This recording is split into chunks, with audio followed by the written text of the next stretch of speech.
Bom, todos sejam bem-vindos, né? Vai ser um grande prazer a gente construir essa conversa, né? Acho que a gente tem muitos interesses em comum e eu acho que vai ser bastante proveitoso.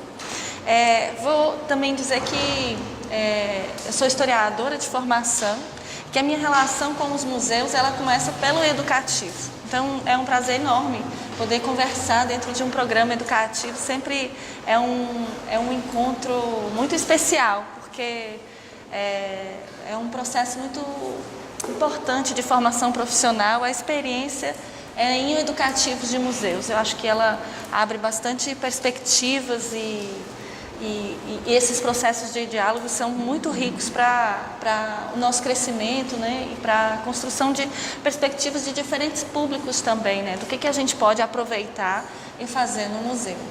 E aí, trazendo um pouco a minha formação no educativo, é uma formação muito freiriana, né?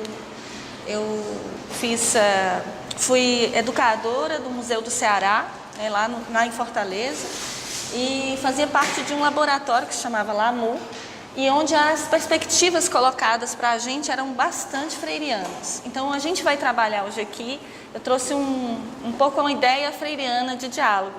Então, se vocês observarem, aqui tem o que a gente vai conversar hoje, tá aqui algumas ideias, né? E traz um pouco das fichas do Paulo Freire, do projeto de educação de jovens e adultos, que era a ideia de uma imagem e uma palavra. Então, a gente vai partir dessas imagens e dessas palavras. A gente vai conversando, me convidaram para fazer uma articulação entre a exposição do Weiwei, né, com a questão do patrimônio, né? O que ele nos convida a pensar sobre patrimônio, né? O que a exposição dele nos ajuda a pensar essa relação com o patrimônio cultural, com a ideia do que a gente entende sobre vandalismos, o que é esse debate, né? E também qual é a questão atual, tanto no debate com relação aos nossos problemas sociais contemporâneos, como essas perspectivas descoloniais. Então, a ideia é a gente conversar um pouco sobre isso. Eu coloquei todo o PowerPoint está aqui no chão, vocês podem ir olhando mais ou menos o que a gente vai trabalhar. E a ideia é a gente partir um pouco de imagem e palavra, e aí a gente construir esse diálogo. Não vai ser exatamente uma palestra, a ideia é a gente exercitar um círculo de cultura, tá? E aí a gente vai experimentando com o tempo que a gente tem, que é de agora até 9 horas, para que a gente possa construir uma reflexão sobre os temas que estão colocados aqui.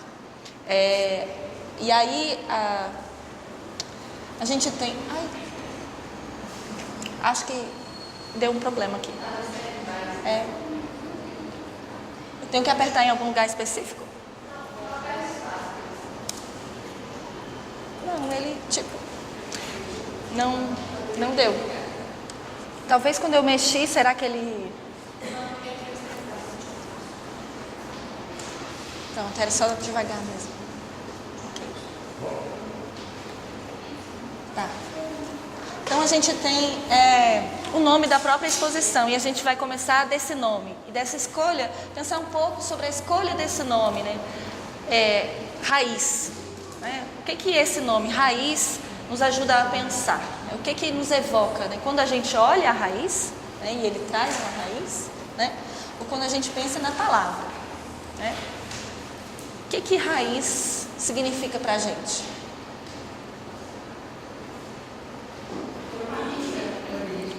Família, origem, profundidade, início, sustentação, fixação, alimento, polarização, de conexões, de contatos, né? Que mais? Quando a gente pensa em árvore e a gente pensa em raiz, hierarquia, escondido, inconsistência. E quando a gente pensa na árvore como símbolo, qual é o significado simbólico de uma árvore, de uma raiz? Conhecimento, vida, partindo de um pensamento não ocidental, né? Vamos pensar nos povos que têm uma relação com as árvores que não é uma relação ocidental com as árvores. Quando a gente pensa nas árvores a partir de um ponto de vista não ocidental. Natureza. Oi? Religioso, sagrado. Por que ele é religioso e sagrado? Porque é ancestral, né? A árvore, ela proporciona uma conexão com a ancestralidade, né? Ela proporciona a relação com a memória. E aí a gente pode pensar que árvores que são símbolos de ancestralidade? O baobá. Imediatamente a gente vai pensar no baobá, né? Baobá é o lugar da narrativa, né? O lugar onde os griots contam as histórias, né? É um lugar onde você transmite, né, a memória de um povo. Mas a gente pode pensar no cajueiro, para os povos indígenas do Ceará, por exemplo, da onde eu venho. O cajueiro, ele é uma árvore sagrada, né? É uma árvore de força. A gente pode pensar em outras árvores. E ele vai trazer o quê? Um piquizeiro, né? Ele traz um piquizeiro. E esse piquizeiro é um piquizeiro de mais de 2000 anos, né? Então ele está aqui muito antes da colonização, né? Então, para a gente pensar um pouquinho que lugar que o Ai Weiwei ele está dando para essa, quando ele toma a decisão de chamar a exposição de raiz. O que ele está dizendo, né? O que ele está dizendo para a gente?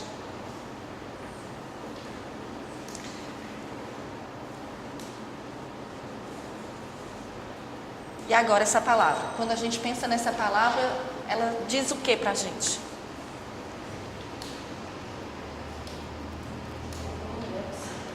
Oi? Oi? Algo que tem dono. Algo que deve ser preservado. Oi? Algo que deve ser preservado. Algo que deve ser preservado. Identidade. Muito bom. Memória. Tempo. Ancestralidade. Registro. Cultura. História, exatamente. E se a gente colocar a palavra raiz ao lado da palavra patrimônio?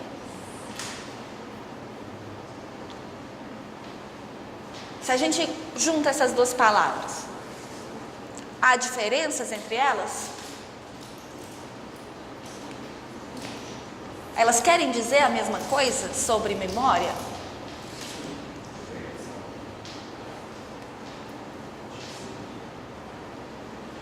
Elas significam a mesma coisa?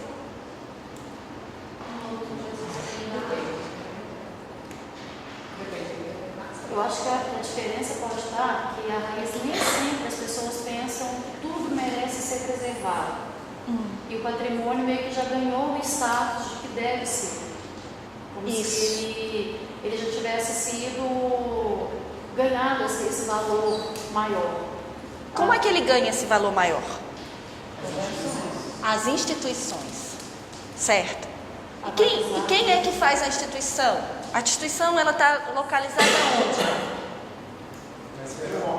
Na esfera pública, que é o Estado, né? O Estado Nacional, né? E aí quem diz que raiz é memória e ancestralidade?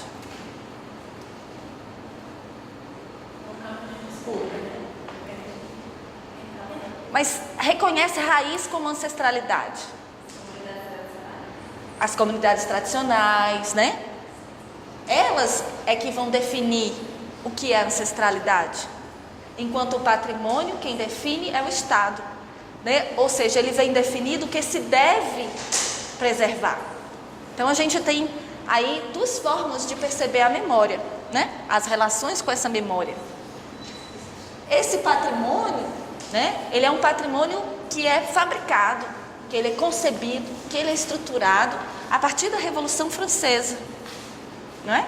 A Revolução Francesa, no momento em que ela assume, né, e cria o Estado Nacional, esse Estado ligado a esse projeto de modernidade que nós conhecemos dentro desse modelo ocidental, esse Estado institui a noção de patrimônio. A noção de patrimônio ligada a uma ideia de razão patrimonial, né? E aqui eu cito o Dominique Poulot e o livro dele, Museu, Nação, Patrimônio. E esse Estado, ele efetiva e ele institui esse patrimônio através dos intelectuais, dos funcionários ligados, né, altos funcionários da nação que decidem em nome do povo o que pode e o que não pode ser preservado.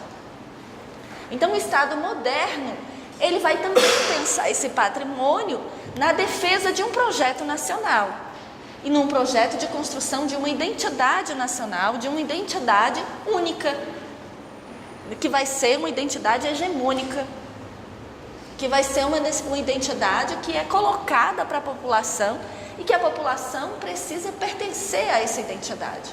Então a gente está falando de uma ideia de patrimônio, que é uma ideia ligada a um projeto racional, né? Então, quando o Abade Gregório, né, ele cria a lei do vandalismo, porque antes de se criar a instituição em defesa do patrimônio, primeiro se cria o crime de vandalismo. Se cria o crime para depois criar a defesa do... Por que ele cria esse crime de vandalismo? Porque está todo mundo nas ruas, em meio à revolução, derrubando e quebrando quebrando as cabeças dos reis, quebrando os monumentos que estavam ligados à monarquia. E aí, o que o Abade Gregório vai dizer? Ele vai dizer o seguinte: mas nós já somos civilizados, nós não precisamos desse comportamento não civilizado. Nós temos a ciência, que funda o projeto de modernidade. E a ciência e o conhecimento é que vai decidir o que deve ser preservado e o que não deve ser preservado. Ou o que deve ser preservado e o que deve ser destruído. Fundando a memória da nação.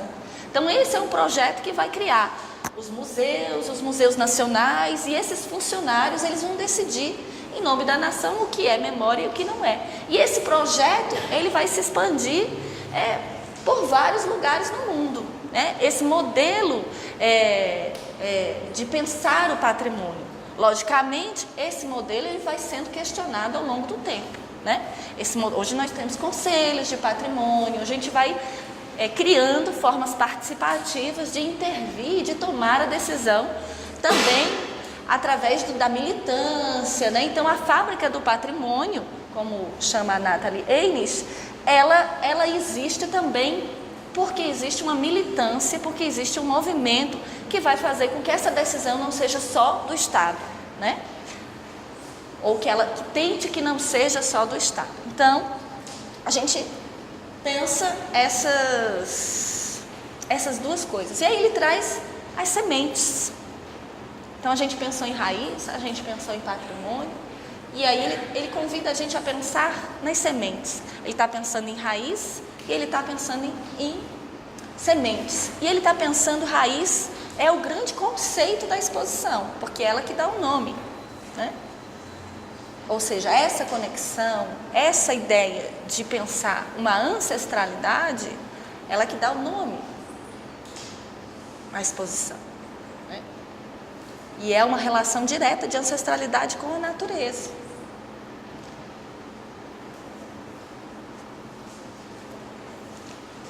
E aí a gente vai pensar nessa conexão, o que são essas raízes e o que são essas sementes. Quando a gente pensa raízes e sementes junto, o que ela desperta na gente?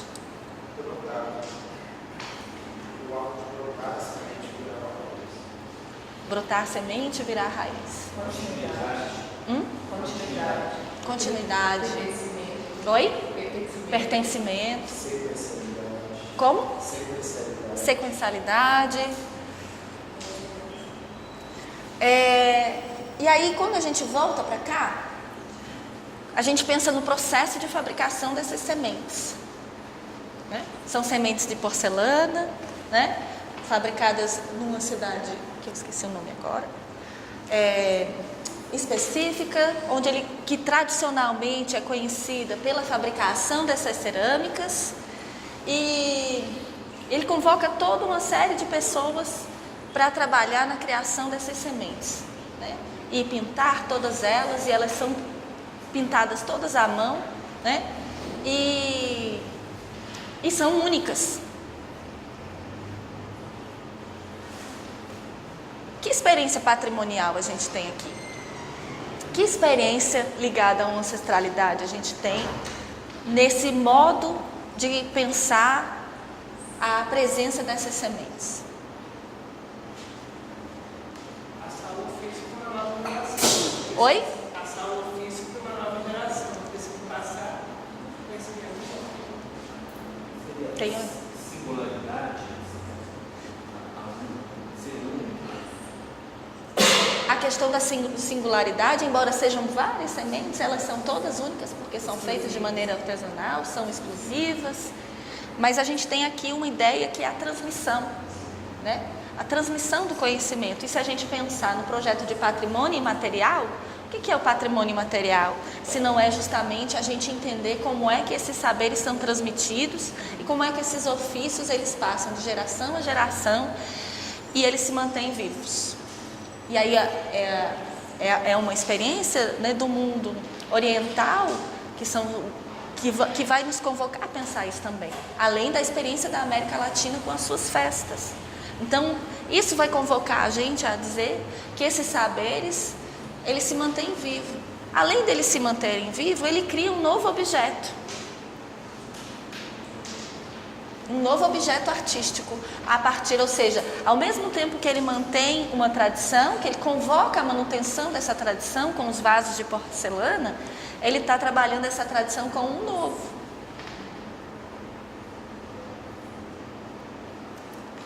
Esse novo é justamente um fazer completamente diferente da cerâmica. Ou seja, uma potência criativa que nasce a partir de uma experiência tradicional.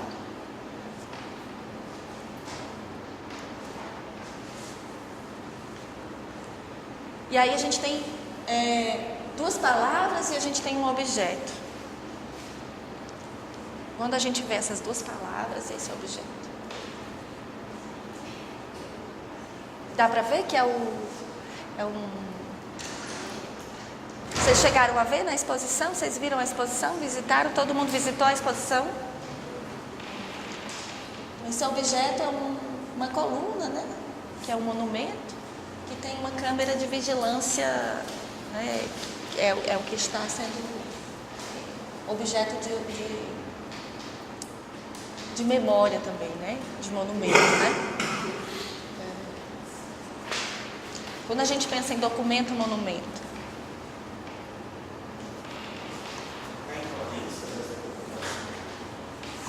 a imponência. Por que é imponente? Porque é grande, né? Porque ele... Oi?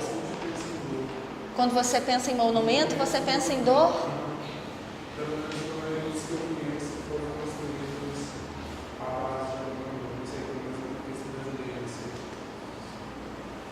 A base de alguma dor, né? Eu acho que é uma história da palavra para escrever esse documento quase sempre. Exatamente. E quando a gente pensa a junção de documento e monumento, que todo monumento é um documento, né? E aí é o historiador Jacques Le Goff quem vai nos ensinar isso. Todo monumento é um documento, ou seja, e é um documento de barbárie, para a gente citar o Walter Benjamin, né? Então, essa experiência dessa dor, né? E aí ele vai trazer justamente isso. O que ele tá dizendo? Ele está trabalhando com elementos clássicos, né? Com elementos clássicos, mas para fazer uma denúncia contemporânea, né? Que é a vigilância, a censura, o controle que ele mesmo viveu, né? Ficar trancado, aprisionado, com um aparato de vigilância, né? Como um criminoso, né? Que deveria ser totalmente separado, né? Do seu povo. Então, ele vai trazer essa denúncia, né? É um monumento que é um documento de denúncia.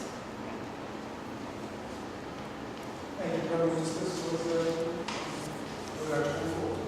Para quem usa desse nome, dessa forma, para se vigiar, no sentido, sei lá, proteger o bem material que tem, etc. Funciona do outro lado, por isso esse aspecto da vida. Isso. Essa câmera, para muitas pessoas, ela pode ser um lugar de conforto. Exatamente. Né? E aí uma relação, quando a gente pensa em patrimônio e propriedade, né? E aí a gente vai percebendo a discussão do Ai Weiwei, que ele vai tratar também dessa dimensão crítica da propriedade e da censura. Né?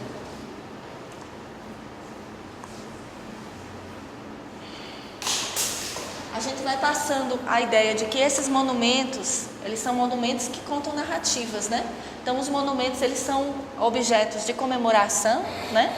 Geralmente, onde uma determinada memória ela é ressaltada, uma determinada memória ela é valorizada, e ele documenta justamente porque a partir da presença desse monumento, a gente pode pensar sobre a experiência histórica e ler a experiência histórica também a contrapelo, né? A gente pode, que é um pouco o que ele está nos convidando a fazer. E aí ele tem uma outra obra, onde ele pediu para artesãos de Juazeiro do Norte fazerem esculturas em madeira, né? E aí eles trazem essas esculturas. Então, o que a gente vê nessa imagem? Retirantes. Retirantes de onde? De onde eles se retiram? Esses retirantes. Quando eles se retiram?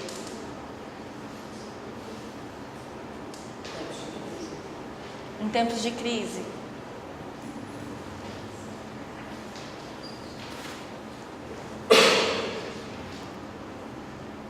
Por que as pessoas precisam se retirar dos seus lugares? Fugir da guerra. O que mais? A seca, da fome, né?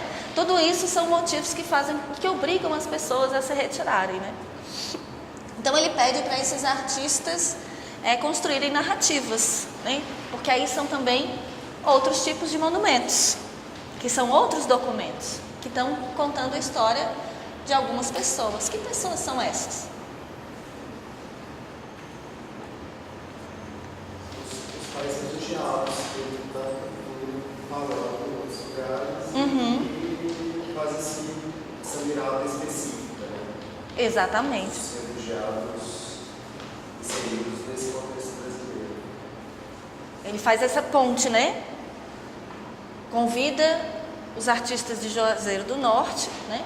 Para pensarem a partir das reflexões que ele está construindo com o movimento dos imigrantes, dos refugiados, das pessoas que não têm terra. Mas essas pessoas, elas são pessoas que estão na multidão, né? E que não têm nome. E que não são geralmente deflagradas como tal, né? Nem os motivos, nem a emergência que levou eles a fazer isso, talvez. Tipo, deflagrados internacionalmente. Não entendi. Esses refugiados, os quais essa imagem trata, eles não são deflagrados com a grandeza que os refugiados da Síria, por exemplo, são a nível global. Eles não estão colocados em pé de igualdade da mídia, por exemplo. Depende, né? Depende do contexto, depende do momento e depende... né? Em algum momento, essas experiências elas vão ser convocadas para a gente pensar sobre elas, né? E elas também podem ser usadas, né? Porque isso pode interessar, né? Quando a gente lê A Invenção do Nordeste do Durval Muniz de Albuquerque, a gente vai entender como é que esse lugar do Nordeste como lugar essencialmente das secas, né? Ele vai ser também um recurso, né? Um recurso e um instrumento, né? Inclusive uma questão para os próprios artistas, né? que vão estar pensando, né, ou produzindo a partir desse lugar dito essencialmente esse lugar da seca, ao mesmo tempo que denuncia, ao mesmo tempo corrobora com essa imagem do que é ser nordestino, né, ou dessa ideia de identidade, né, que é o que a gente está falando também aqui. De que identidades nós estamos falando, né? Se a gente está falando de experiências plurais, né, que o Ai Weiwei está convocando a gente pensar e conectando essas diferentes experiências no mundo, né? Ou seja, é impossível que nós do Brasil, quando observamos, né, essa experiência dos artistas de Juazeiro do Norte, né, sem fazer essa conexão com essa experiência do Nordeste, né, com a ideia de retirantes, porque a gente vai olhar a imagem e a gente vai pensar nos retirantes. A gente tem a informação que é de Juazeiro do Norte. Como essa situação das imagens, das raízes, estão presentes nessas pessoas retirantes, né? A raiz, quando a gente fala, tem um lugar fixo, né? Busca profundidade, riqueza, e essas pessoas estão tendo que sair de um lugar para o outro. Exatamente. Que é a relevância de ter uma identidade nessas pessoas. Principalmente se essa ideia de patrimônio e identidade é sustentada por experiências que são delimitadas por fronteiras, né? E justamente as pessoas que estão em processo de deslocamento, refugiados, muitas vezes elas ficam entre essas fronteiras, né? E aí não são acolhidas em lugar nenhum, porque esse projeto de modernidade é um projeto também, é um projeto que sustenta o Estado Nacional, que sustenta o capitalismo, né? Era isso que eu queria comentar em relação a assim, algum momento que a Feliz falava, né? De criar de retratar essa questão da raiz, que eles estão se deslocando, saindo realmente do seu lugar de origem, o que se transforma em uma questão muito antagônica, porque o Estado determina o que é o patrimônio, mas acaba que eles realmente, nós todos, quando saímos de nossa origem, temos nossa própria raiz, o nosso próprio patrimônio, mas nós não somos vistos. Ou seja, o Estado determina, mas realmente seria a origem, não é considerado patrimônio porque é público. Então sai do trono que seria considerado que é estatal, do público que não existe, não tem visualização, não tem voz, não tem lugar. Que não tem nome, né? Que muitas vezes não se identifica também com essa identidade. Que não tem registro escrito. Exatamente. Então a gente vai pensando um pouquinho, né, na ideia dessas narrativas, né? E a gente vai fazendo essas conexões entre essas narrativas da experiência brasileira, da experiência do retirante, dessa pessoa que vai se desenraizar para viver em outro lugar, né? E se desenraiza, mas ao mesmo tempo essa conexão, né? Esse desenraizamento, ele também convoca uma relação com uma experiência ancestral, com uma memória, com uma relação com o passado, ou talvez com a necessidade de apagar completamente, né? De forma violenta, a relação com essa experiência de memória, né?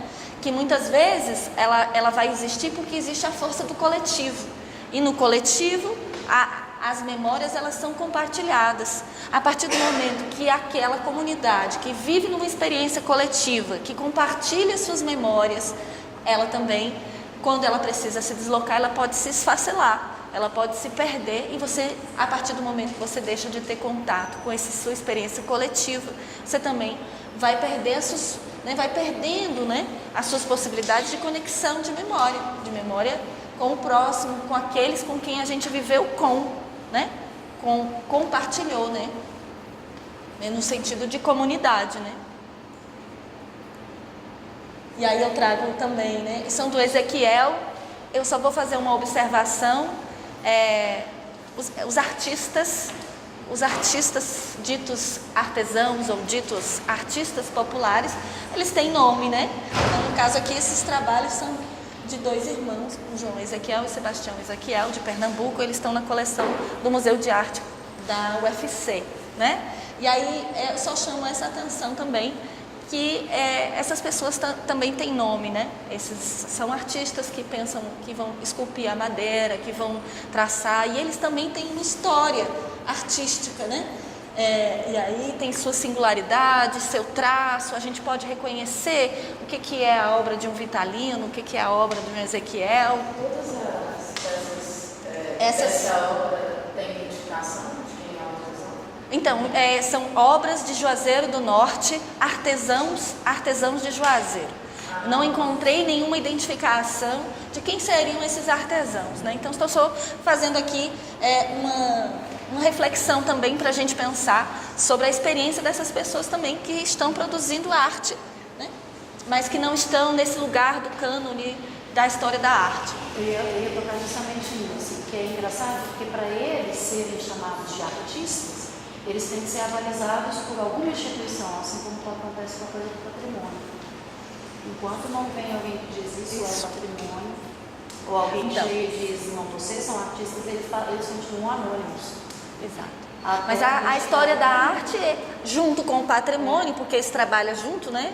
A instituição, né? Os processos de patrimonialização trabalham junto com a fabricação da história da arte, fabricação do patrimônio e da história da arte estão convivendo juntamente ali, né? Porque a história da arte, a teoria da arte, ela vai dar subsídios conceituais, filosóficos, né, para os processos de patrimonialização e musealização. É a musealização que faz com que os artistas permaneçam ao longo do tempo, né, nas instituições culturais, né, na escrita da história da arte, porque depois os historiadores também voltam para essas instituições e vão pesquisar com elas. Então eles trabalham um trabalho de ajuda mútua, né, entre a fabricação do patrimônio e a história da arte. Então a história da arte também, ela também tem um lugar de cânone, ela também tem um lugar de escrita, um lugar de produção, que é o mundo ocidental, eurocêntrico, né? E esse lugar de produção também vai estar dizendo quem são e quem não são os artistas. Logicamente, os artistas e os demais trabalhadores dos mundos da arte não necessariamente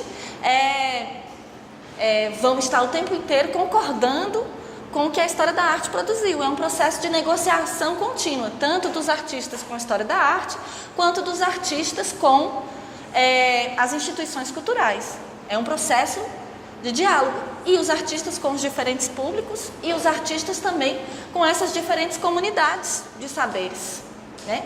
Porque aí eles também estão convocando essas diferentes comunidades para estarem nesses espaços institucionais. Então também tem um papel dos artistas nesse processo de questionar os processos de musealização, de questionar o que é, o que não é patrimônio. Então o artista também vai dizer, opa, peraí, mas a gente precisa olhar para esse trabalho, né? Por exemplo, no caso do Museu de Arte da UFC, são artistas que vão fazer toda uma pesquisa desses artistas ditos populares, né?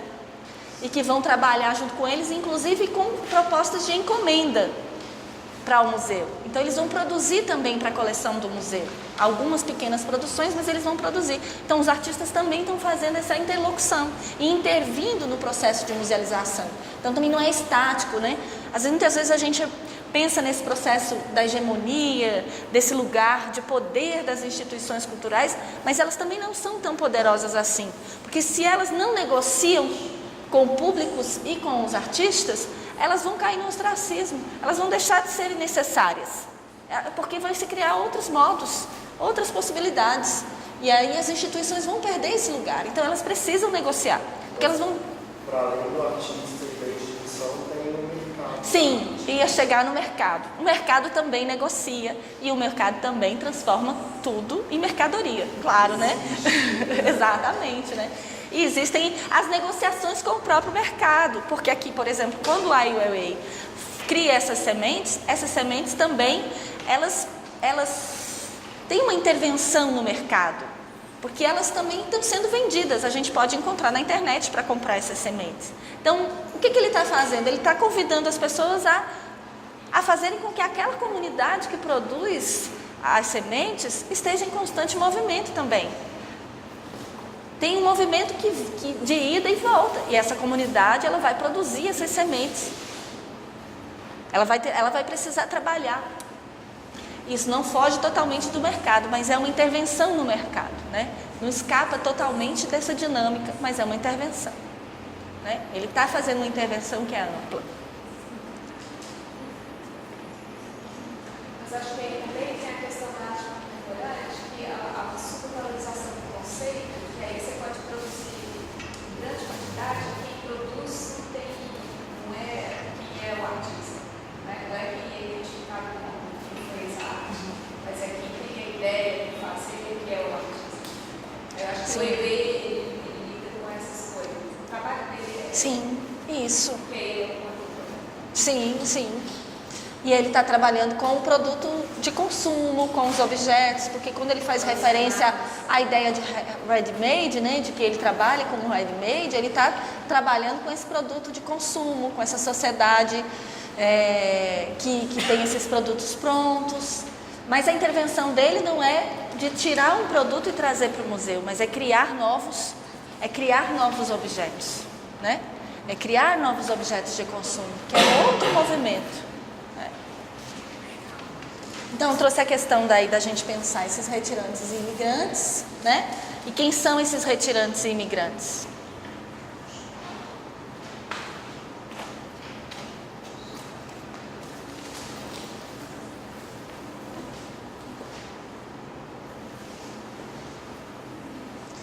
Aqui é um quadro do Raimundo Sela. Estou trazendo muito o Ceará, sempre vou trazer o Ceará. É um quadro do Raimundo Sela, né? Justamente, né, são os retirantes chegando em Fortaleza, né? E no outro lado é um fragmento de uma tela do Descartes Gadelha que se chama Os Olhos do Lixo. Essa tela ele fez uma experiência nos anos 80, onde ele foi morar no aterro do Janguruçu. Ele fez um importante trabalho etnográfico de pintura e registro da vida dos catadores, né, que moravam no aterro do Janguruçu, em Fortaleza, nos anos 80. Qual o nome? Descartes Gadelha. Aí por que eu estou trazendo isso? Porque esses temas estão na história da arte, né? Eles estão sendo colocados pela história da arte. A história da arte, os artistas, eles estão fazendo com que a gente pense sobre esses temas. As experiências de deslocamento, as experiências da vida dessas pessoas quando elas se deslocam, né? Quem são essas pessoas? Que narrativa? Que histórias são essas que estão sendo contadas pelos artistas?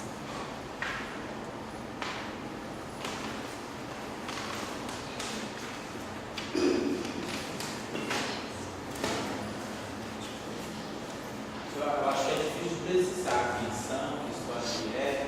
A gente localiza mais no registro, do movimento, da natureza, dessa estética que está saindo da forma. E aí essas histórias que comprimem essa identidade, essa raiz, elas vão ficar perdidas externas, né? Não sei se tem a ver isso. Essa identidade ela vai ficar perdida ainda. História dos silenciados. História dos excluídos, história dos silenciados. O que mais que está sendo convocado?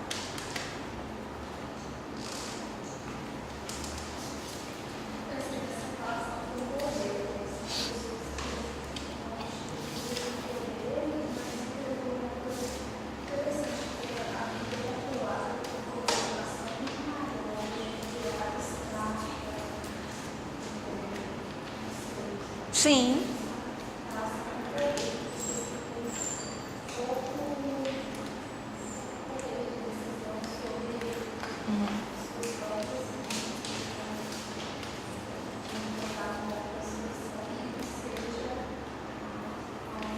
Sim, o deslocamento, a necessidade de fugir de um lugar para o outro, de buscar.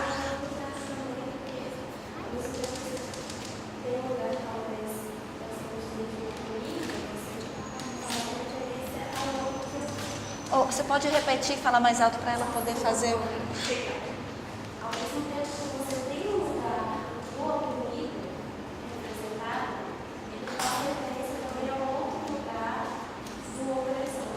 Também.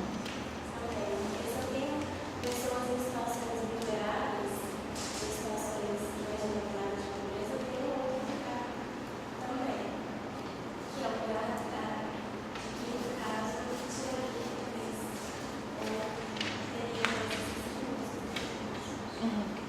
E onde é que aparece? Onde é que você vê? É. Para mim, não está literal na imagem, mas é que ele está dando uma referência para o Sim.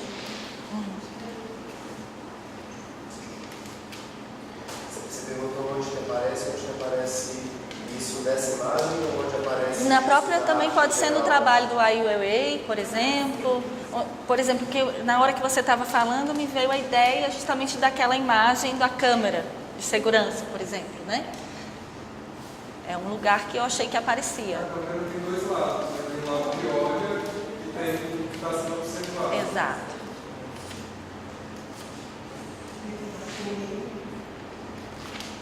Oi? E tem um lado que ninguém vê. Exatamente. O que não está sendo dito, né? Também.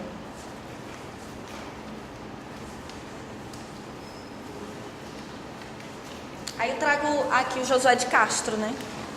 Com uma geografia da fome, que é trazida pelo Chico Sainz. E cada vez mais eu tenho compreendido que esse texto do Josué de Castro, ele é um texto importante para a gente pensar a segunda metade, aliás, para a gente pensar os processos de colonização, né?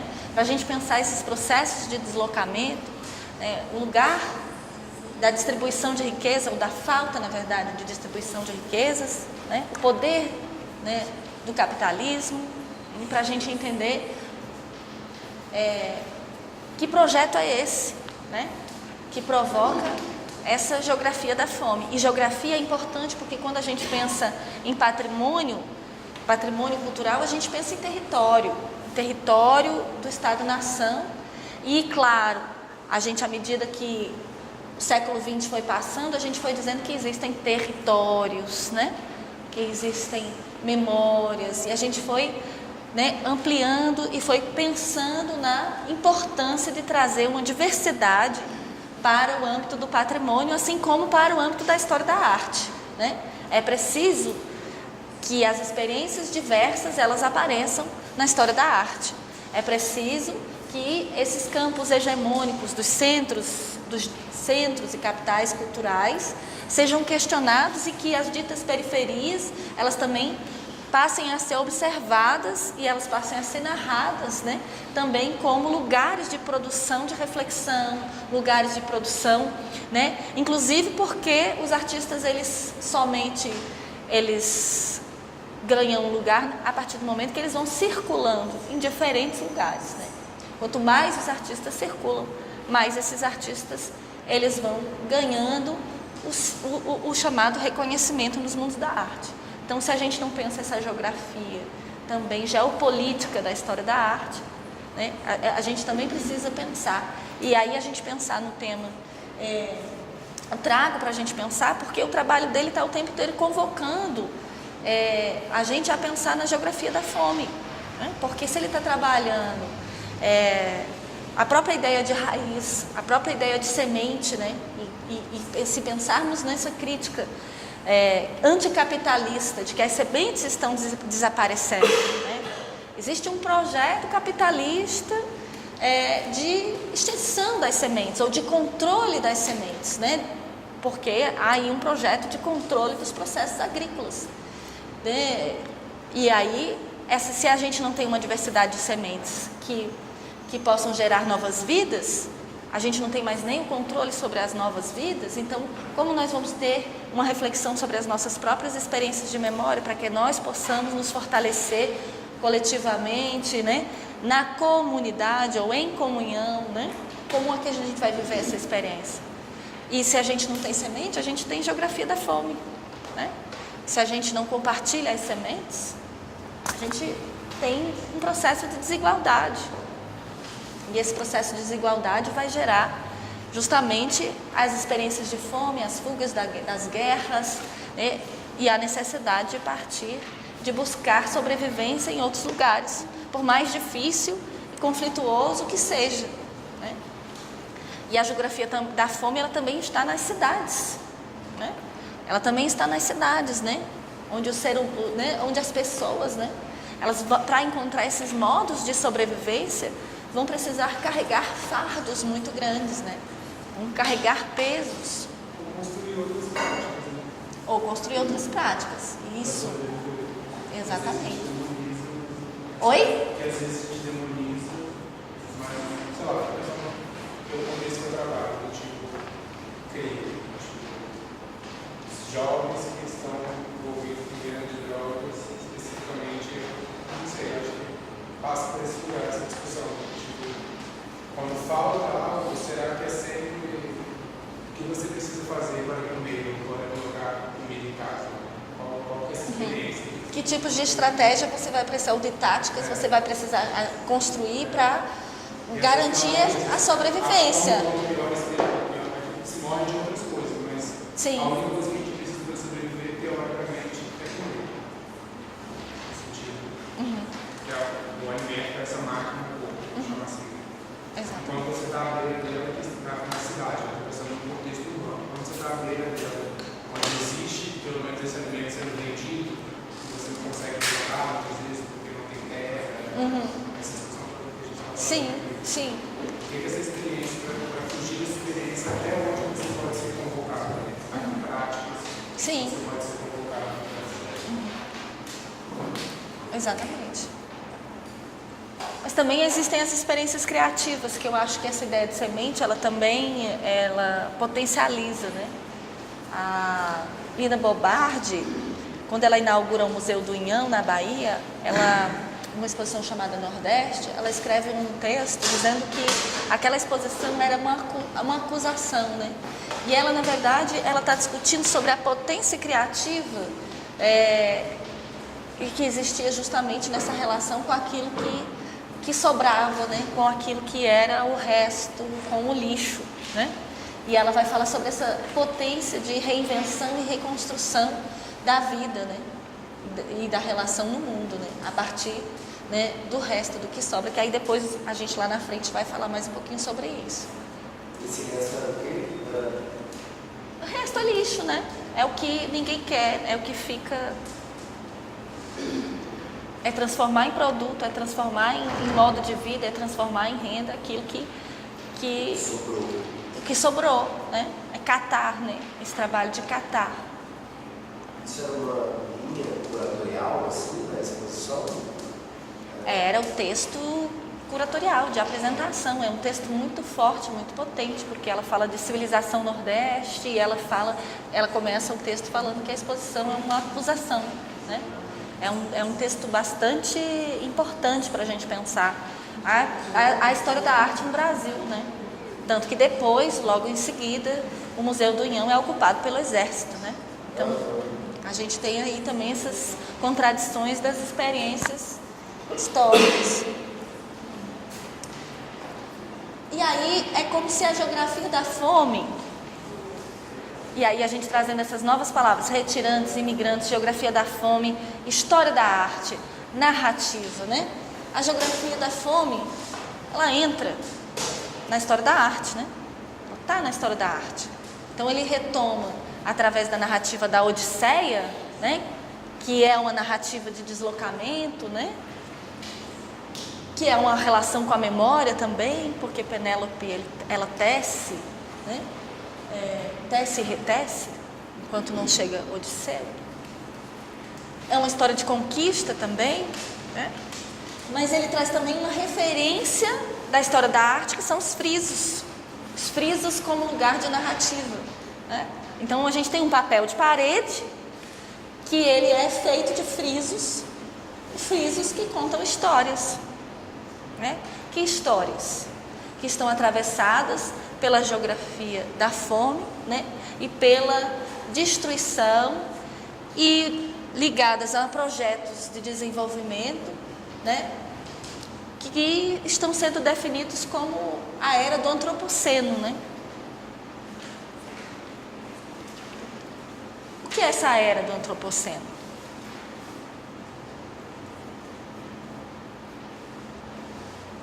É a era onde o ser humano, né, ele produz tanto desenvolvimento, tanta tecnologia, que é capaz de destruir o próprio planeta Terra, né? Porque na medida em que ele extrai, explora, né, vai retirando do planeta Terra, esse planeta Terra pode colapsar, né? Então, quem está estudando a questão do antropoceno entende, né, que em algum momento o planeta Terra vai colapsar. E aí, o que nós vamos fazer diante dessa informação que nós temos, né? Ou seja, nós estamos, e aí a gente volta de novo. Qual o lugar da raiz e qual o lugar da semente, se a gente pensa que está na era do antropoceno? O que nós estamos fazendo com as raízes e com as sementes? Né? Então, ele também está convocando a gente para pensar, se a gente tem um processo aqui, né, de uma narrativa que está dizendo, veja o que nós estamos fazendo com a vida, né? Nós vamos se autodestruir. Porque o projeto capitalista é um projeto de desenvolvimento que é destrutivo, extremamente exploratório, devastador, né?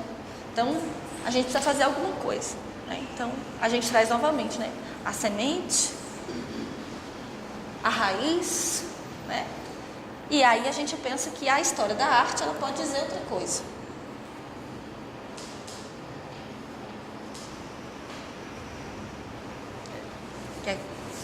O que ele está dizendo aqui? Muitas vezes penso que estou dizendo é para as pessoas que nunca tiveram a chance de serem ouvidas.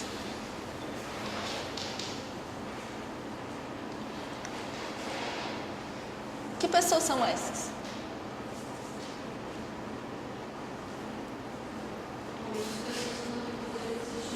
Oi?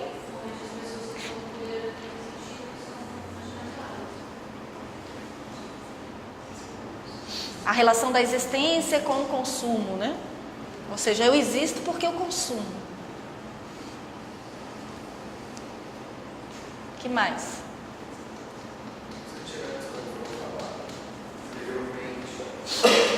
Os braçais, os temporeiros, todas essas pessoas que têm uma relação de trabalho, às vezes humana, que nem sempre têm o poder de voz.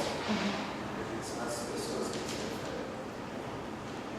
Ou seja, a ideia de que a história da arte, que os artistas, eles precisam olhar para essas pessoas que não têm nome, né? Fazer uma leitura a contrapelo da história, né? Dar voz, ou construir vozes, né? A questão do anonimato. O anonimato é muito sério na história da arte. Não criticar pode ser construído em cima de muitos anonimatos. Sim.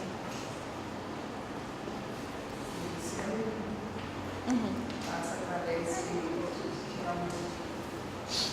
inúmeras musas do talento da arte, através de vários deslocamentos, de vários movimentos, níveis regional, nacional.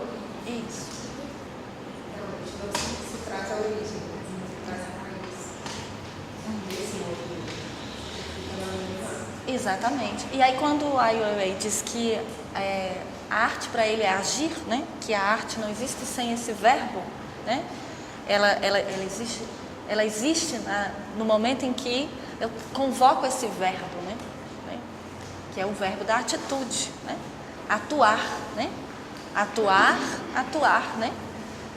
E essa atuação, ela tem um papel, né? Ela tem um lugar que o Didi Huberman vai falar, que é a autoridade do artista, que é a autoridade de um lugar de liberdade, né? Então, o Didi Huberman vai ajudar a gente a pensar sobre esse papel, e que o Ai Weiwei faz esse uso muito bem, que é esse lugar de autoridade, que é um lugar de autoridade, porque ele tem uma liberdade, porque o artista, na medida em que esse projeto de modernidade, o Estado Nacional, a burguesia, ela se constrói, o artista também é inventado como esse artista que a gente conhece hoje, né? Esse artista que tem esse lugar de genialidade, esse artista que tem um lugar de voz que reverbera na sociedade. Esse artista é um artista que foi produzido também pela burguesia, também pelo mercado, também por vários diferentes campos da história da arte.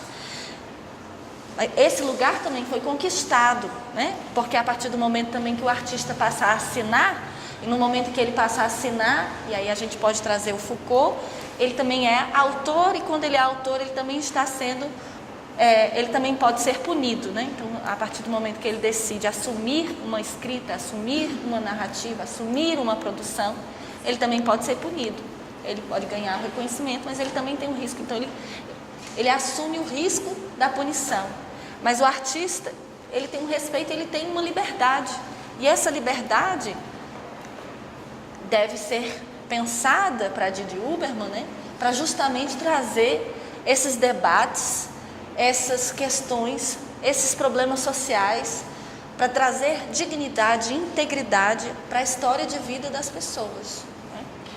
Principalmente dignidade, né? Dignidade humana. Então o artista teria esse papel, né? Então na história da arte, na medida em que a gente escolhe quais narrativas a gente quer contar, a gente vai também vai tecendo outras histórias, né? E vai fazendo com que essa história da arte seja cada vez mais plural.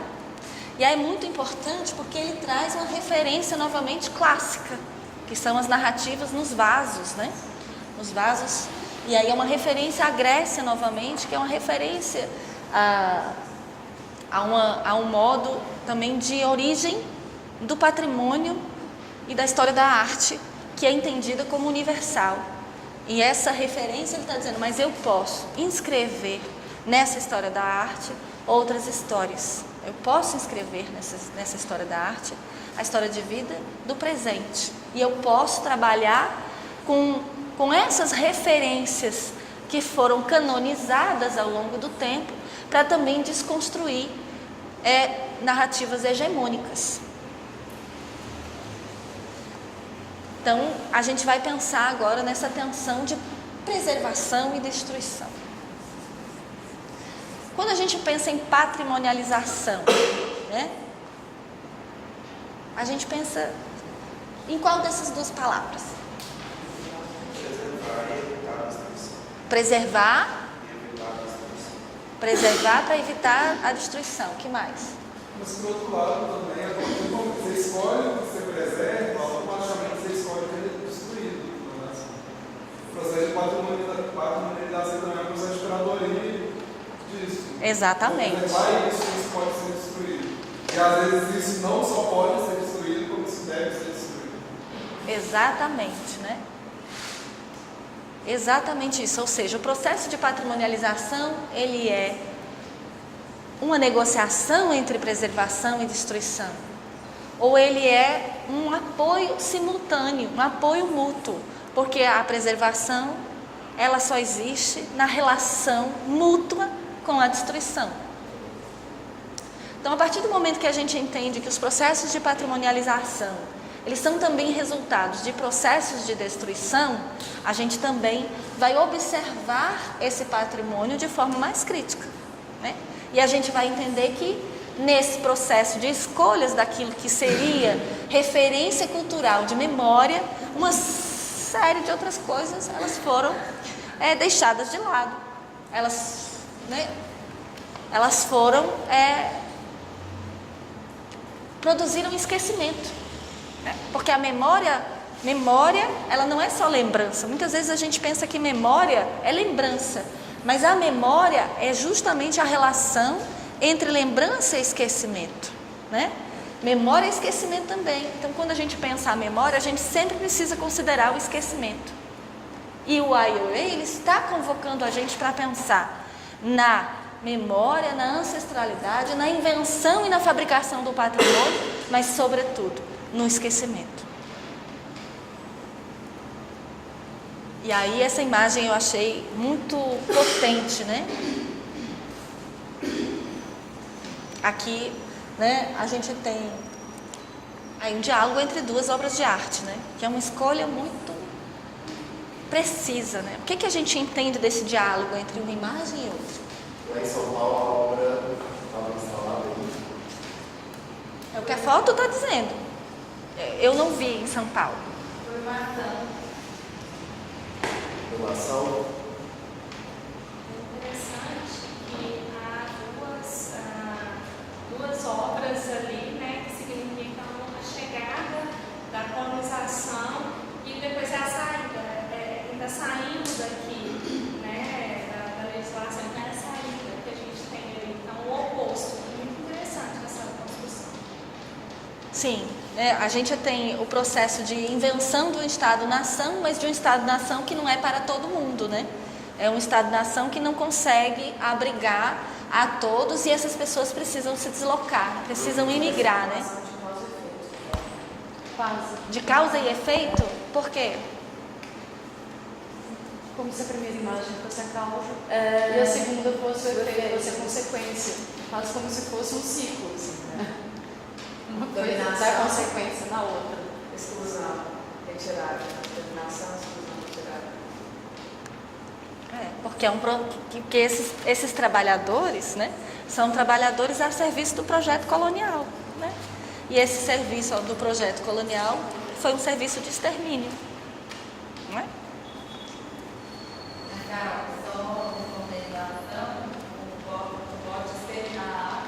Sim. Foi colocado na sala de exposição. Mas é muito genial, de uma sensibilidade, de uma visão da experiência artística, né? Mas também, sobretudo, da experiência política que essa obra de arte convoca, né? Que é essa homenagem aos bandeirantes, que realmente é isso, a gente pensar nesse ciclo de opressão, né? E aí eu trago essa outra imagem.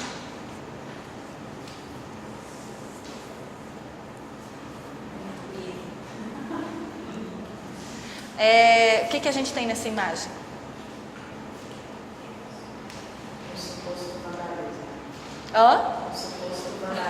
Um suposto vandalismo. Mas se a gente for descrever essa imagem, como é que a gente descreveria?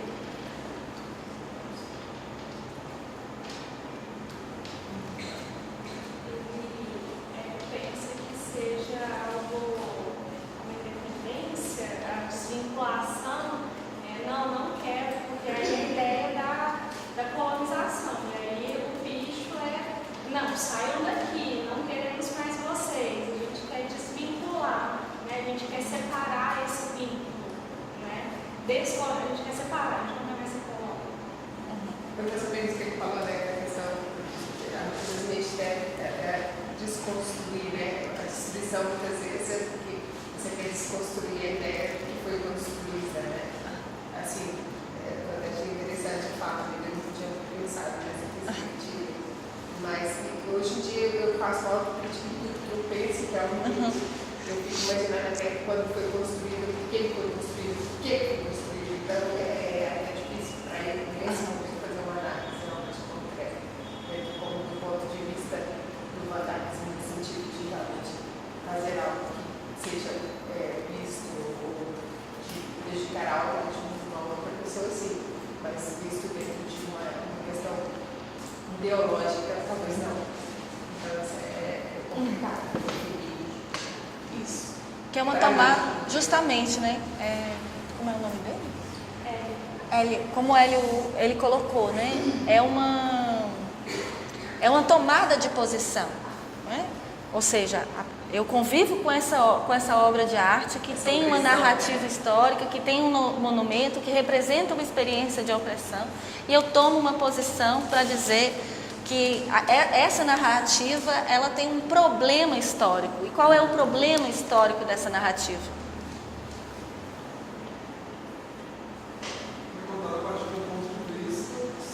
Que não são dessas pessoas. Que é o ponto de vista dos vencedores. Quem são os vencedores? Os colonizadores, né? Brancos, né? Que tinham uma relação com a Europa, né? E que vão exterminar a população indígena, né? Que vão estar buscando aí uma relação direta com a mineração, né? Estar buscando as pedras preciosas e o ouro, né? Estão em busca de minério também, né? Tem aí uma relação direta com a natureza, direta com a fundação desse processo de exploração, e ao mesmo tempo vão exterminar porque eles vão tentar escravizar os indígenas, né? E aí isso é um processo também de extermínio, né? Engraçado que essa narrativa acabou me trazendo uma questão bem mais local, né, já que você estava falando de regiões, assim, quando a gente pensa da vinda dessa exposição para esse prédio, que é uma antiga Secretaria de Segurança Pública, que teve toda inserida nessa questão da ditadura da década de 30, e depois meio dos anos posteriores. Então, de alguma maneira, se a gente for pensar sobre, de maneira mais profunda sobre esses lugares, a gente pode fazer claro que existe uma intenção mais clara, né, quando teve a questão do bote, né, da comunidade, mas mesmo assim a gente pode fazer até por esses espaços que eles ocupam agora, esses espaços que a gente está ocupando, que a gente está vivendo e que essas obras estão passando, não só com essa intenção clara, né, mas eu vejo a partir dessa mesma narrativa. Exatamente, muito bom. Eu acho interessante essa coisa do patrimônio também, quando você vê esses próprios lugares do CCBB aqui, né? Aqui tem histórias da Secretaria de Segurança Pública, de lugares de tortura em alto período da história. O CCBB do Rio de Janeiro é um banco, então tem salas que você entra, tem uma porta dessa grossura, assim, de ferro, que é tipo uma caixa forte. E aí quando você dialoga, tipo assim, onde essa arte está também, que lugar que foi escolhido está ali, e como essa porta aqui não sai, então há uma escolha patrimonial, de alguma forma, de manter essa porta de banco ali, e o que ela diz desse espaço para a arte também. Mas todo monumento é documento, né? Todo monumento é documento. Então, eu não tiro a obra, mas eu uso uma tinta vermelha, né? O movimento coletivo, né?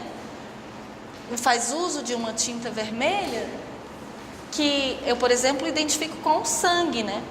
Ou seja, que simbolicamente está dizendo que há sangue derramado, né? Tem uma ressignificação, né? Eu acho que quando você traz a questão da ressignificação também, que é a ressignificar essa tradição literária, isso. Acho que está paralelo com essa ressignificação dessas coisas. Está apontando no outro lado, assim, né? Exatamente. Isso se transforma num ritual, né? Se eu não me engano, acontece no dia onde é celebrado o dia do 19 de abril, né? O dia do índio, ou o dia de luta dos movimentos indígenas, né? Que é o dia de luta e de lembrar essa luta. Então, é como se fosse um ritual. A cada ano é preciso, né?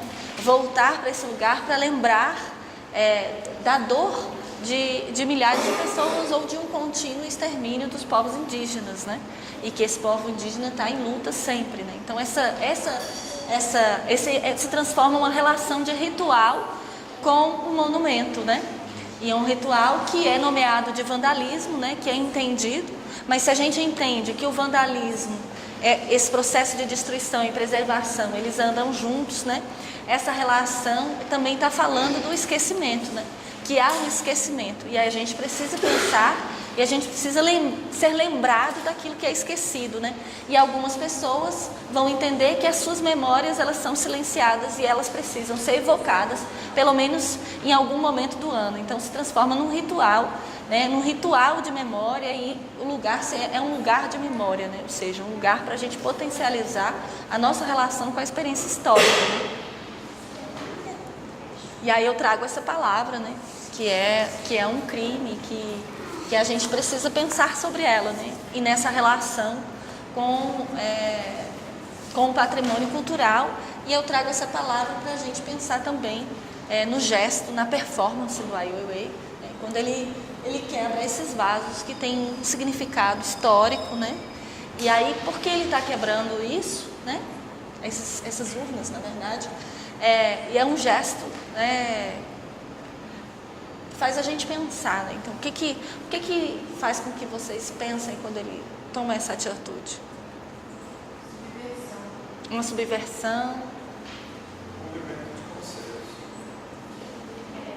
Trabalho aqui com visita guiada e a gente teve contato com o curador que não foi mencionada a questão do vandalismo pelo curador da exposição, mas pelo hábito chinês de se quebrar aquilo, de quebrar a tradição chinesa naquele instante, né? E aí a gente, durante a guiada, né, a gente pergunta, e para você, o que é importante? E para você, o que é o registro enquanto patrimônio? Você quebraria esse símbolo? E muitos dos visitantes falam que não, porque é para preservar a tradição, né, com a intenção de preservar a tradição. Mas ali não, ali ele queria quebrar essa tradição chinesa. É uma obra, esses vasos, eles têm uma relevância, né? Tem questão de 2000 anos ali daqueles vasos, e aí a intenção de pintá-los também, e aí tem questão portuguesa, né? Da colonização. Então são paralelos que podem ser feitos com esses vasos coloridos também. Exatamente, mas porque a nossa noção ocidental de patrimonialização e de patrimônio é uma noção justamente que nos convoca a não quebrar, né? Nos convoca se nós preservamos e tem um significado histórico, nós vamos ser convocados a mantê-lo, né? A manter a sua existência. E a experiência de preservação é outra, né? Você pode quebrar e refazer, quebrar e reconstruir, montar e desmontar. Justamente o pensamento oriental, ele vai influenciar bastante as perspectivas ligadas ao patrimônio imaterial. Porque o patrimônio imaterial que vai ser entendido justamente é que o patrimônio imaterial é uma experiência, né, de saberes que podem ser transmitidos de geração a geração e eles podem ser refeitos, né? Por isso que é o saber fazer que é importante. E aí que o Japão vai levar para a Unesco o conceito de tesouros vivos da humanidade, justamente porque na cultura ocidental é possível que um bem de significado de memória, de experiência cultural, ele seja desmanchado, ele seja todo derrubado para ser refeito de novo, porque a experiência mais importante é a experiência da transmissão dos saberes, né?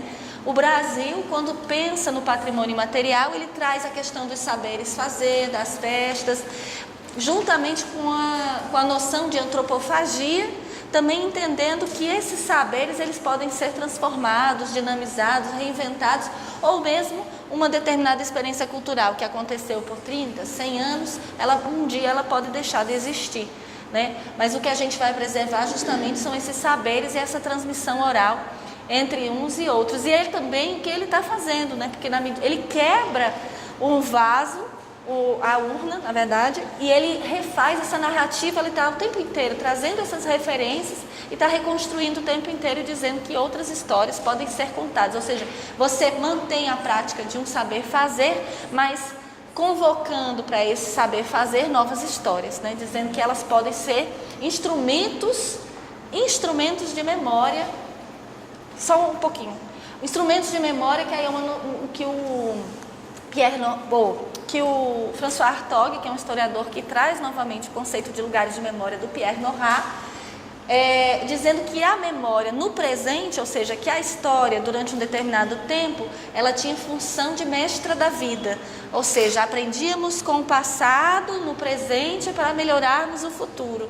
E ele vai dizer que com a noção de lugares de memória, a memória ela é instrumento do presente, ou seja, através dos trabalhos da memória, nós podemos, através da diversidade cultural, ou seja, como nós nos identificamos na experiência cultural, sem necessariamente ser uma identificação com a identidade nacional, mas com as nossas identidades, ou seja, de que lados estamos, tomando posição, essa memória ela é instrumento de transformação do presente, né? E o Ai Weiwei, ele está também nesse trabalho de memória, fazendo da memória um instrumento de transformação do presente, pelo menos na nossa capacidade de refletir sobre o presente. Mas isso diz respeito ao instrumento de denúncia também sobre o patrimônio que foi destruído ao longo do período pelo sistema. Sim, né? Exatamente. A própria história de vida dele, onde o pai dele precisa queimar livros e livros de poesia e livros de arte na frente dele, e eles queimam esses livros juntos, e isso é uma experiência extremamente dolorosa, né? De destruição de memória. Assim, eu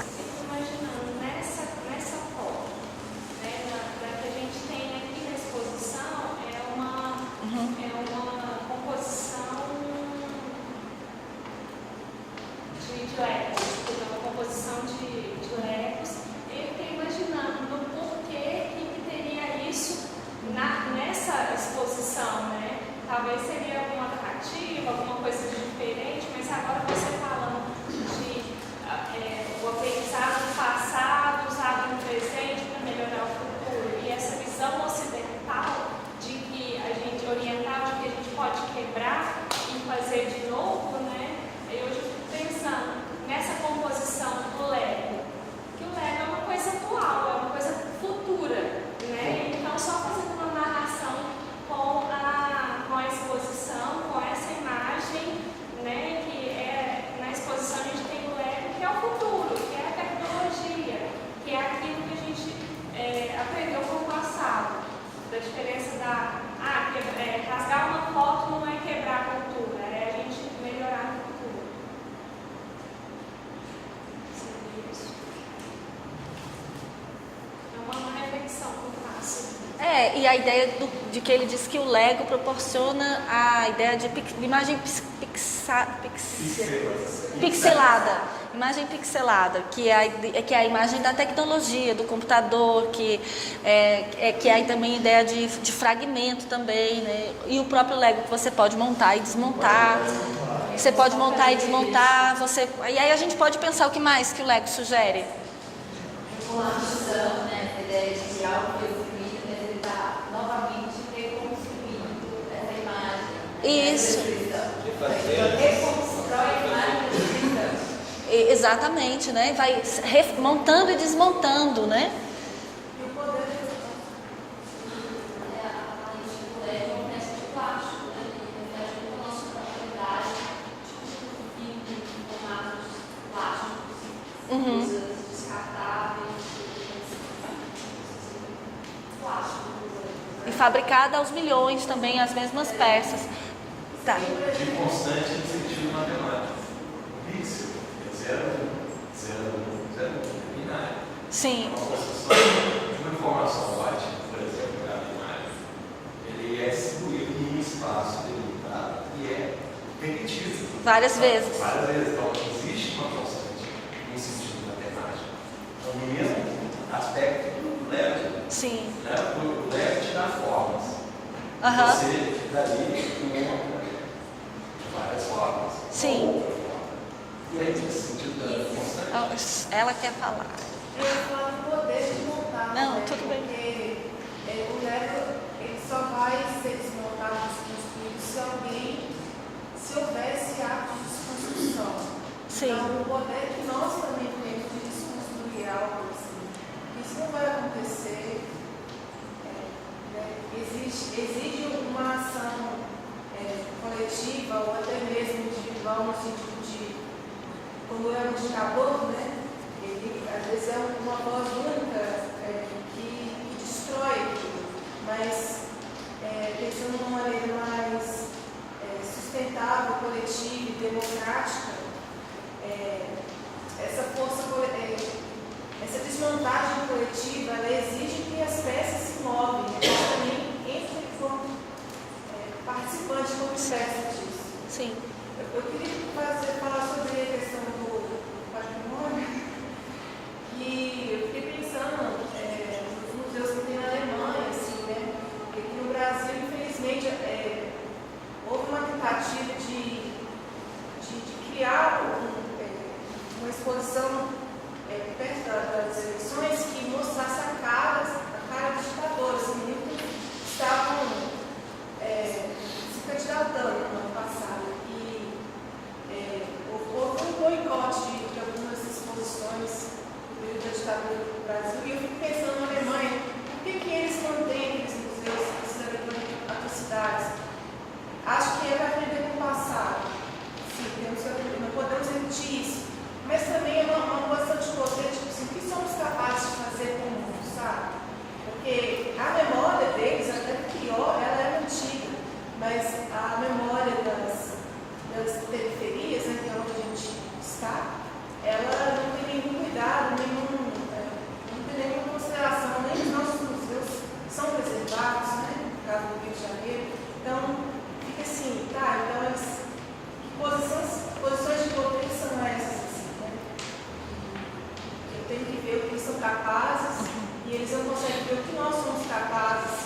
Tinha mais alguém que queria falar para cá? Eu sempre fiquei pensando também, se todo esse processo já está nos transformando o ser humano em coisas, esse ser humano também destrói coisas. Assim.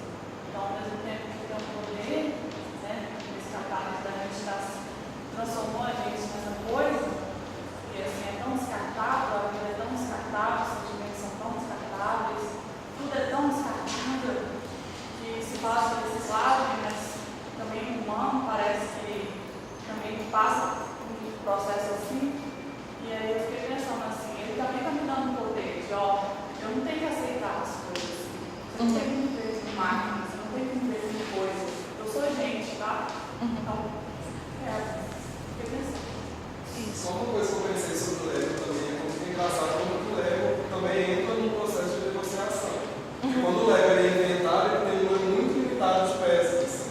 Aí ele vai negociando e ele vai aumentando, que no final das contas o Lego, você vai comprar, sei lá, a nave, não sei o que lá do Lego, que não vira nada sem a nave. No final das contas, o Lego foi criado para você comprar um conjunto de blocos e criar uma infinidade de coisas.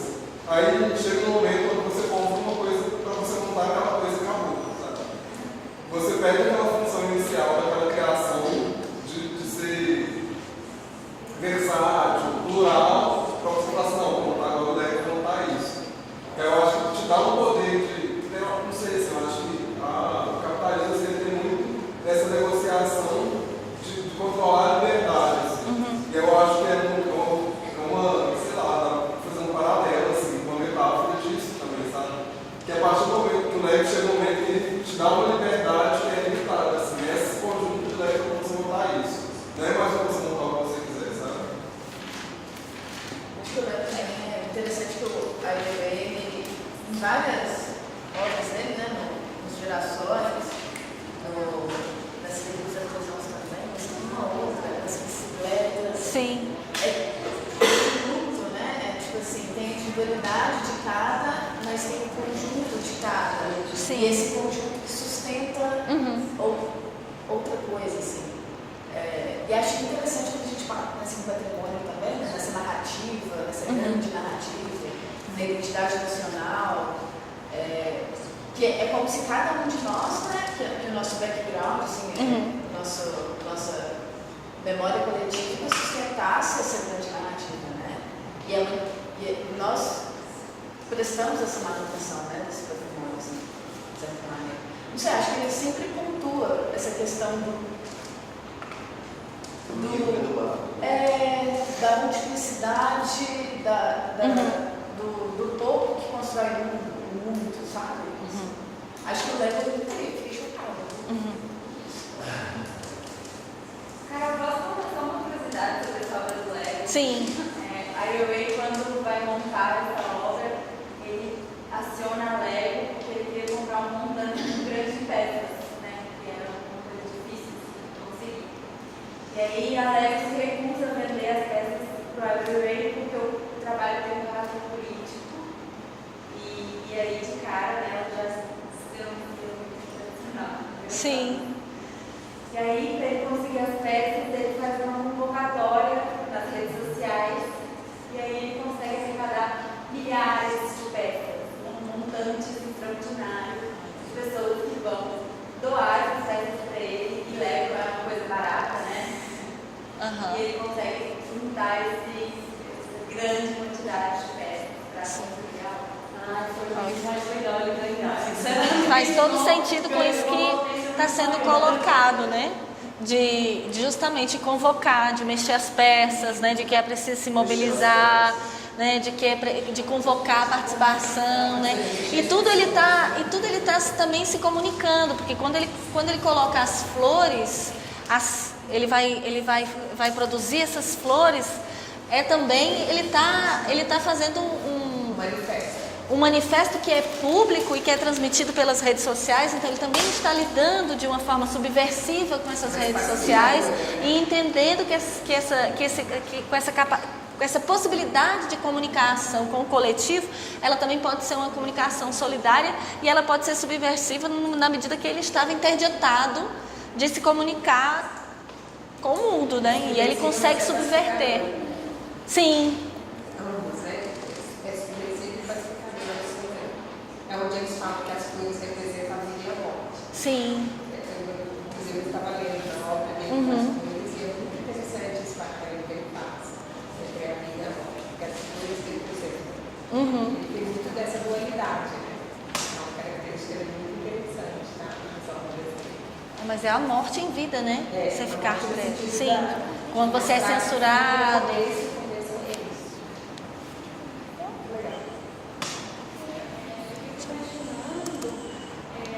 Esses materiais que são usados nas obras, né? Os tradicionais, que era um pincel, uma tinta, uma tela, e hoje a gente tem, né, a utilização do Lego, que é um novo material usado para fins artísticos, né? E interessante ver que a empresa Lego, né, que tem um museu, inclusive, não ter participado, né, de uma outra construção de artes, né? A gente já teve uma exposição em São Paulo, né? E aqui no CCBB também, eu lembro de 2 esculturas feitas com Lego na exposição Los Carpinteiros, que teve aqui, e teve duas peças. Então é uma coisa que a gente pode pensar na modificação da arte com novos materiais. Exatamente. E aí eu vou trazer essa discussão para a gente pensar justamente nessas novas perspectivas patrimoniais que têm sido convocadas por artistas, por trabalhadores dos mundos da arte, né?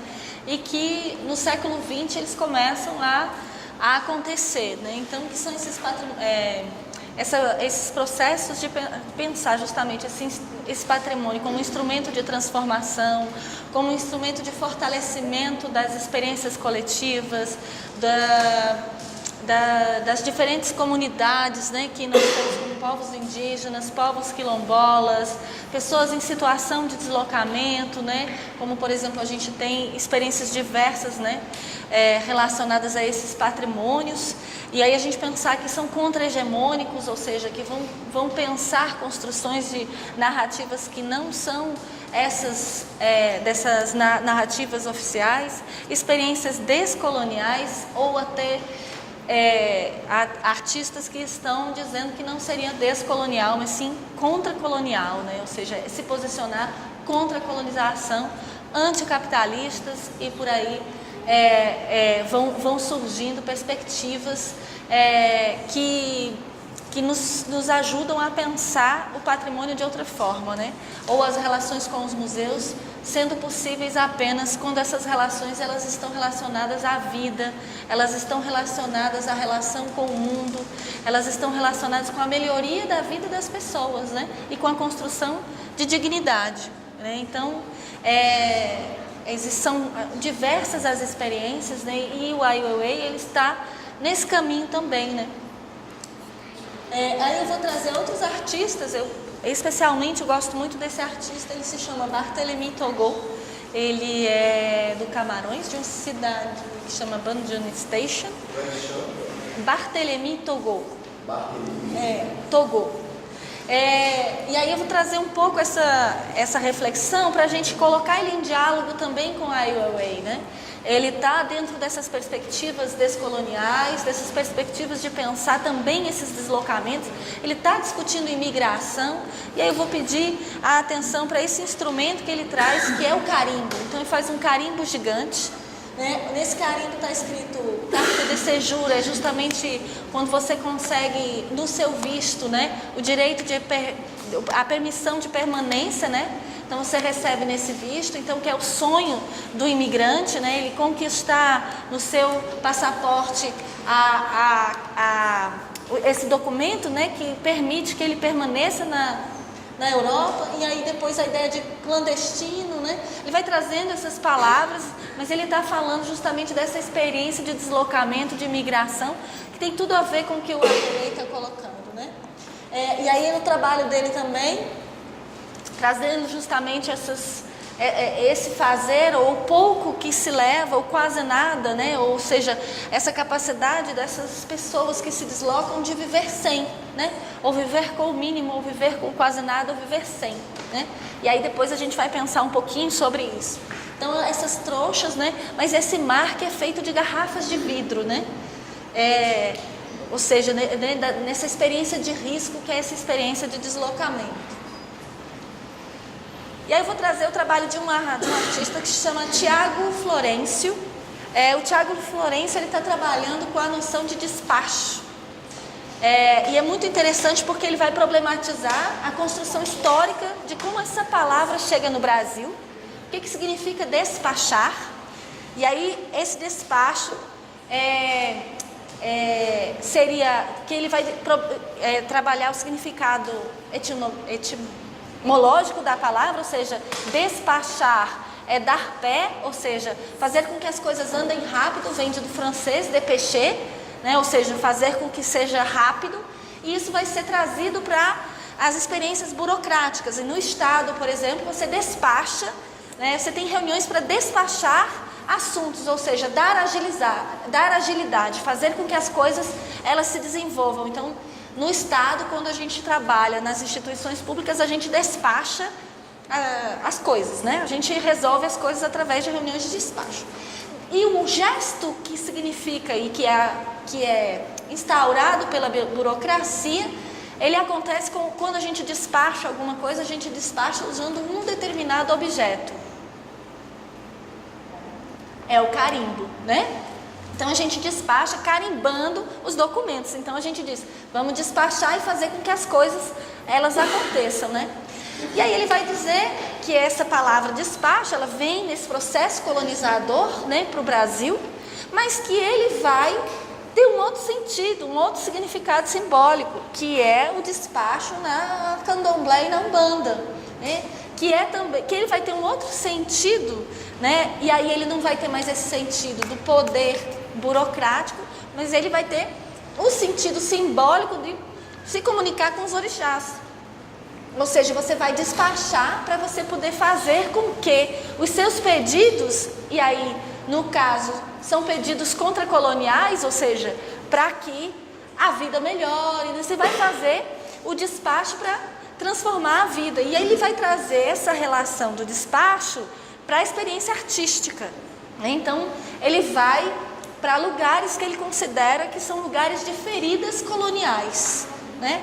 Ferida colonial é um conceito que ele tem trabalhado, e a experiência do despacho como uma experiência de cura, né? Dessa ferida colonial, ou de um pedido de cura, né? De despachar um pedido de cura para essas feridas coloniais.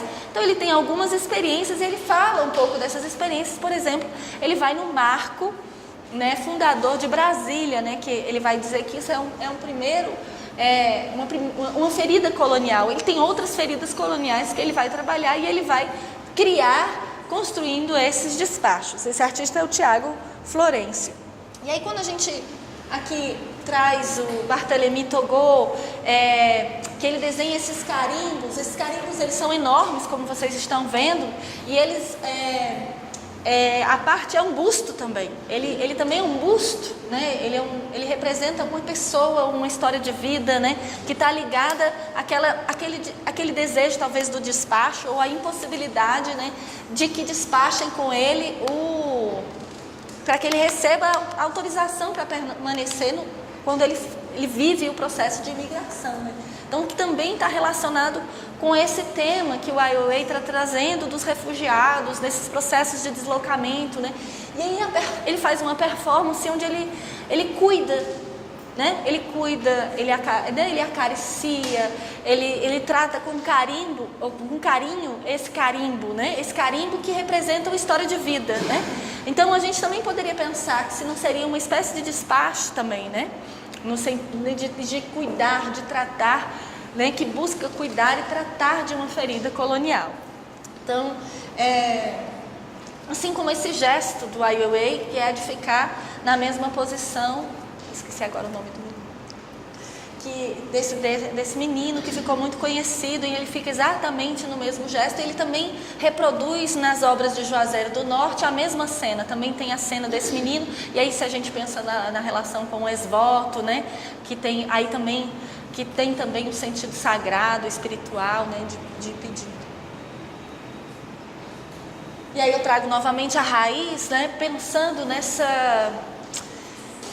nesse trabalho de despacho e nesse trabalho de reescrita da história como um processo também de cuidar dessas feridas coloniais, né? De cuidado, né? Dessa experiência de olhar para esse processo coletivo, né? E tratar, né? E cuidar, fazendo com que ele seja reescrito, fazendo com que ele seja dito, fazendo com que ele tenha voz, né? E aí eu trago o trabalho da Juliana dos Santos, que é uma artista de São Paulo, e ela também problematiza essas narrativas museológicas. Então ela diz: a minha cabeça no seu museu. Ela vai para uma experiência na Europa e ela está querendo pesquisar sobre o azul, mas ela diz que ela não consegue pesquisar com o azul porque tem algumas experiências que não deixam ela esquecer, né? Então ela vai circulando na Europa e vê lojas ou vê objetos onde tem cabeças de negros, colares com cabeças de negros. Então ela diz: a minha cabeça, o meu corpo, as minhas ideias estão no seu museu, né? Ou seja, ela está também fazendo uma denúncia, né, dessa experiência que está toda nesses museus europeus, né? Então ela diz: eu quero pesquisar sobre o azul, mas há muitas coisas que não me deixam esquecer, né? Juliana dos Santos. Ela é uma artista muito potente, assim, também.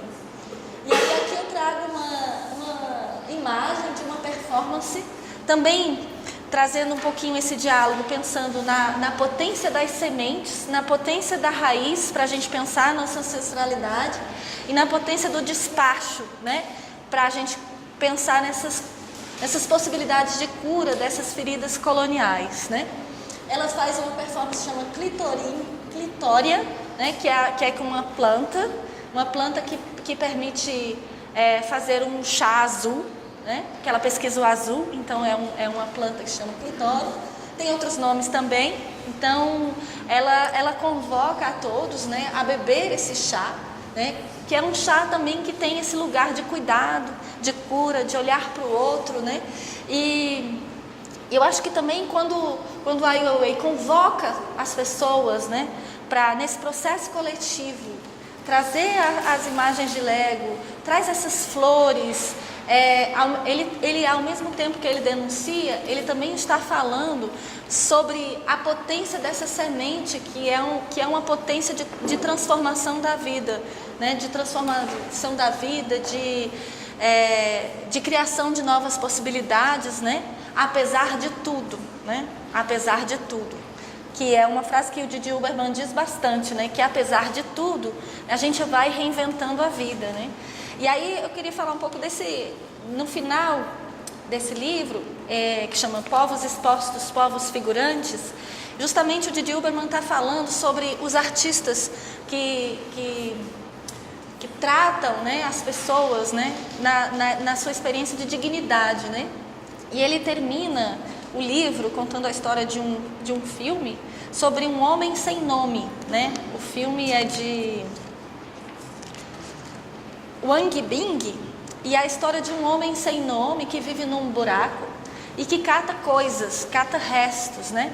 E aí o Didi Huberman vai falar sobre a importância desse olhar, dessa escuta, que apesar desse homem sem nome não dizer uma palavra durante o texto, esse homem sem nome está ensinando muitas coisas, né?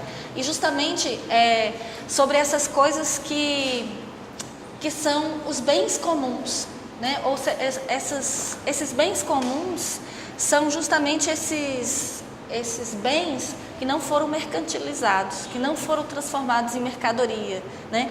E que as pessoas vivem, né? Essas pessoas sem nome vivem da cata, né? E aí isso ele remonta a Marx, né? Catando esses bens comuns, né? Que seria aquilo que está entre as propriedades, né? As pequenas florestas seriam os gravetos, por exemplo, ou seriam os restos, né? E nós temos muitas pessoas no mundo que estão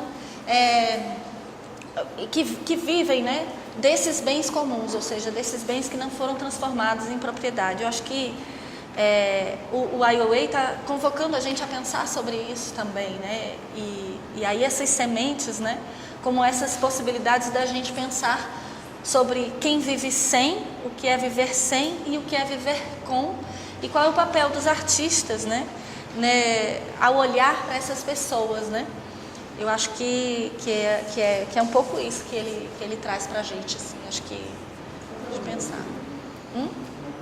Chama Pessoas Expostas, Povos Figurantes. Eu posso circular.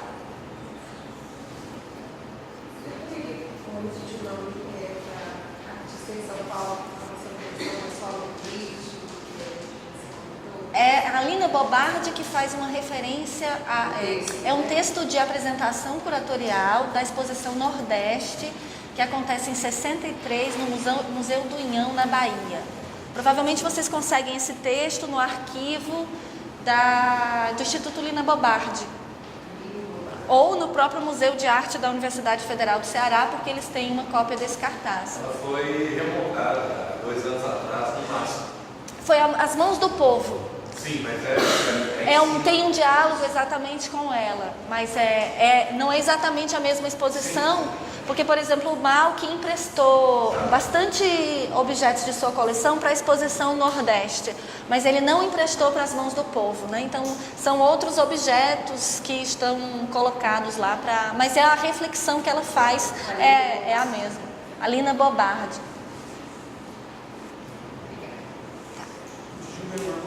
Falar daquele livro lá que você vê esse vagabundo, ele fala justamente dessa ação inofensiva, que é onde a gente ainda carrega a experiência. No claro que está muito estudado, principalmente pensando na performance. Qual é a potência de uma ação que é tão inofensiva como essa?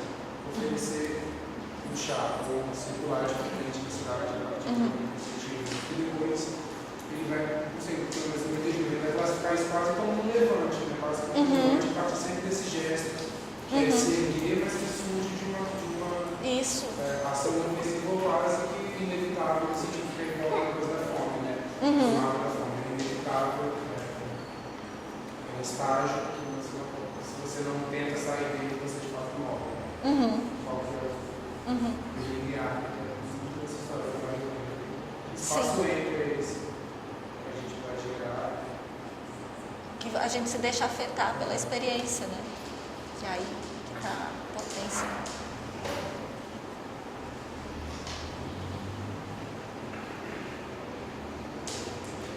Ok? Mais alguma coisa? Não sei. É quase, tempo preciso. Bom, então obrigada a todos.